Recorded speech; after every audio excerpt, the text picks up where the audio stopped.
Hey guys, this is Undercover Dudes all the way from Down Under, and today we're going to be talking about burst for game, asset flip or not. Now 3 weeks ago, I went and made a video about a free-to-play first-person shooter called Burst for Game, and I basically said it was one of the worst free-to-play first-person shooters I have ever played in my life. A lot of people agreed with me, a lot of people disagreed with me. However, the big controversy around this whole video, around this whole game, was the fact a lot of people went in cold burst for game and asset flip.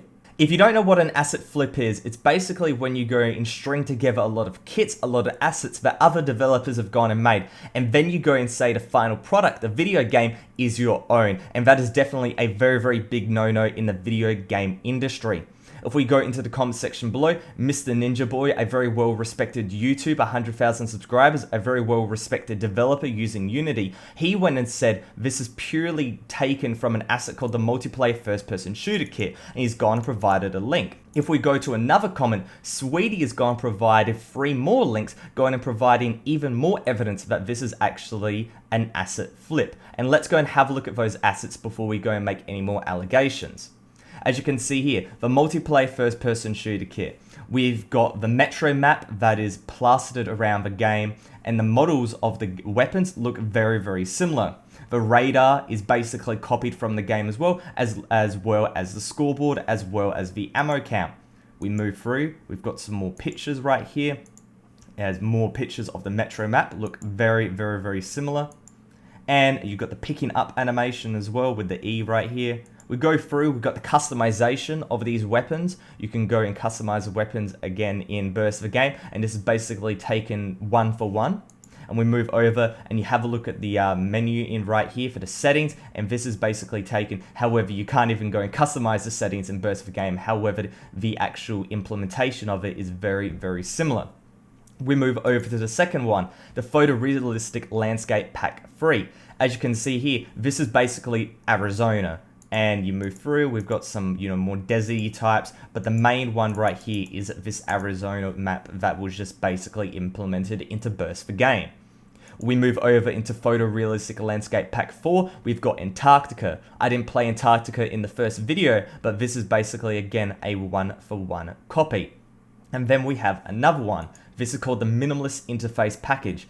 And as you can see, this is basically a one-for-one copy for what is used in Burst for Game. So overall, this is some very, very, very damning evidence right here.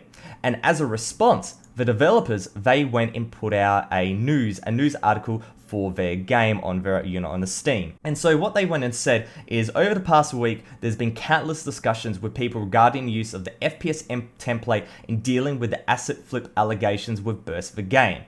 Now, the first thing they want to go and say is that Briella, the lead developer for Burst for Game, is one of the lead developers for the FPS template team. And so it says, if you do not believe me, then join the Discord channel. I personally don't believe this person right here, so I went and joined the Discord channel. And in the Discord channel, I went to the README section, and it says here, Briella, you go and click on him, it says he's an admin, and says he's a helper, but he's not a developer, which is a little bit weird. He goes and says, I do not own the kit, please don't attack, saying that the extra content I make should be free. So he didn't make the kit, but he's working on top of it. So this is very different to what it was actually said in the news article. I am helping for free and offering a very cheap, for the work I've put into it, pack. So overall, this is saying that the lead developer for Burst for Game is not a lead developer for the FPS template. And this is really, really, really confusing.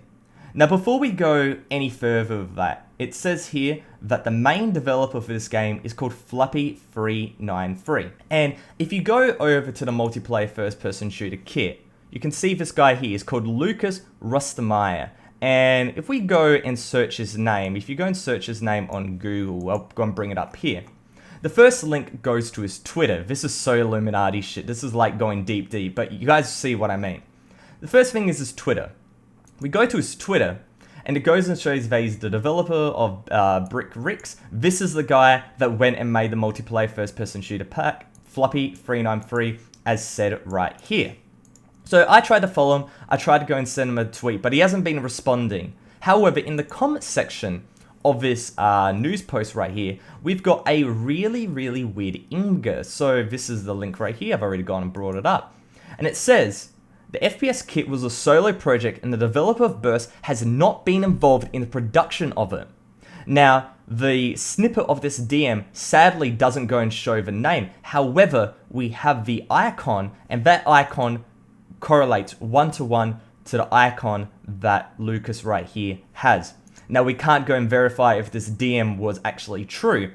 However, it is really, really worrying that this type of, circumstantial evidence is coming up. I've gone and reached out to Lucas, but I haven't got a response yet. So hopefully down the line I will, and I can go and make a follow-up video on that. Now, if we go down further, they go and try to justify the fact that they have just gone and taken this template.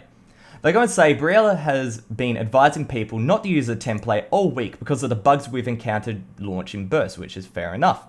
The original developer of the template is now saying the template should only be used for educational purposes because it has not been developed to be used in a release, which is fair enough.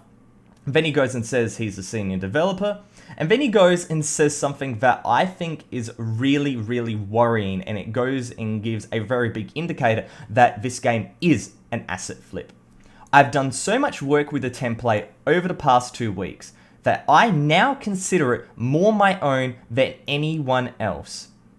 This is very, very, very worrying. This type of statement goes and says that you can take someone else's work, improve upon it, and say that it is your own. Now, that doesn't work in real life. I can't go and take, let's say, a video, a movie, a piece of music, and then go and improve upon it and say it's my own. If you take bits and pieces and then go and make a completely different product, for example, sampling and music, if you're going to take a sample from a song and then you go and mix it into your own type of music, that can be gone and said arguably that it is your own music and that it is a completely new release. But if you take something, you're simply fixing it up, but it is very much the same thing. It's very much intended to be, what was originally released, but working, that doesn't make it your own. And this is where I am really, really confused with the wording right here. He then goes and explains what was wrong with the template. And to be perfectly honest, I don't really care what was wrong with the template because look in here, it says there was 36 different fixes that were required to stabilize. I don't care. The assets are still the exact same.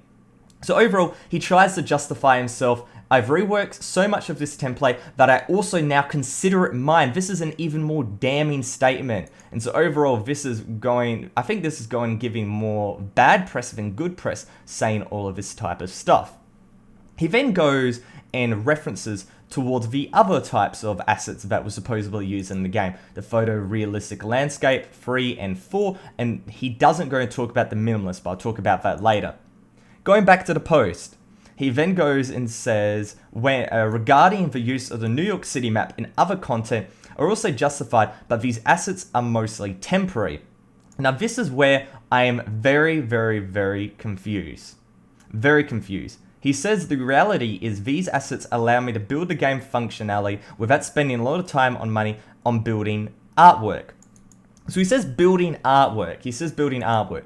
And so if you go to the photorealistic landscape pack 3, fair enough. He's gone and taken this, and if they want to go and remove it and make their own, maps later on, fair enough. To be perfectly honest, releasing a game on Steam with stolen content, very, very worrying. The fact that nothing has been said besides this post, that they've actually gone and taken these assets, nothing in game, nothing on the original Steam page, only a small little news article goes and says they have actually gone and taken other assets. That is very, very worrying. But with that said, benefit of the doubt, let's give them the benefit of the doubt if they'll actually go and remove these later on. Same with the Antarctica map. But with that said, let's have a look at the minimalist interface package. The user interface, is crucial for the functionality of a game. So they're going to go and completely redo the user interface, take away the user interface, take away the photorealistic landscape, take away this one, take away the multiplayer first-person shooter kit. What game do you have? What is Burst the game, and what is other stuff that has been taken? I argue that if you take all of these stuff away, Burst the Game would not be a game. It would not be functional. It's not functional in its current state, but it would be not even a video game that could be launched. It would not have anything that is playable. It is very, very, very obvious that this game has simply gone and taken other stuff from other games, from other developers, and put it with basically no regard for the legalities around it, and that is very, very worrying indeed. Very, very worrying indeed. The next thing I want to go and talk about is this statement here. Most AAA games that ship have really big budgets and spend years making assets. As a game develops, the assets will change. Now, this is basically trying to go and say we have a small team, therefore we are using all these assets in order to go and have a bit of a framework for our game, and then from there we will go and change it. Now, if this was a completely closed pre-alpha, then I would be absolutely fine with that. If you had to go and download the game from an external site, you had to be invited into the alpha, you had to be invited by a developer or a moderator, something like that, and you were willing to give very detailed feedback, I'd be absolutely fine with this. But they went and released the game on Steam, trying to go and get a lot of attention in a short amount of time. But with that said, why are they doing this? It's a complete negative on both fronts. If you want to go and get detailed feedback, you're not going to go and get it from Steam users. But if you want to go and get popularity, your game's garbage, so people are just going to go and give it the mostly negative rating that it has right now. If we go to Steam, have a look, it's basically mostly negative. Only 39% of people go and give it a positive rating, so people are not really enjoying this game. So you've basically shot yourself in the foot. So I'm really confused about this saying they're going to go and change the assets, because if you were going to go and actually put the time and energy into making this game, you would have just gone and not released it on Steam, then gone and made the assets and then released it, and then this whole fiasco wouldn't have happened. I think this whole article right here is complete bullshit. In the comments, people going and saying that out. No developer should say, if you don't believe me. As you can see here, if you don't believe me, then join the Discord channel. I didn't believe, and I got some very, very, very good evidence that really goes against what you are saying right here. So I am really, really, really confused. I think this is, again, shooting themselves in the foot, and I wanted to go and make a follow-up video to put this to bed. That Burst the Game is an asset flip. It is an asset flip, and it should be removed from Steam. The fact that Steam Greenlight has gone has meant a wave of garbage like this has gone into the free-to-play store, and it's being released every single day. I should make a video talking about Steam Greenlight specifically, but this is just one example of garbage games getting on Steam with developers that basically have no idea what they are doing. It's obvious that their coding skills are very, very, very poor, and the game is in a broken and buggy state. And hopefully you guys can understand why I went so hard in the first video, and hopefully you guys can understand why I completely grilled it now, because in the end of it, this game shouldn't exist. Hopefully you guys enjoyed this video. If you did, make sure to go and give it a like, rate, but other than that, it's Undercover Dudes all the way from down under, out.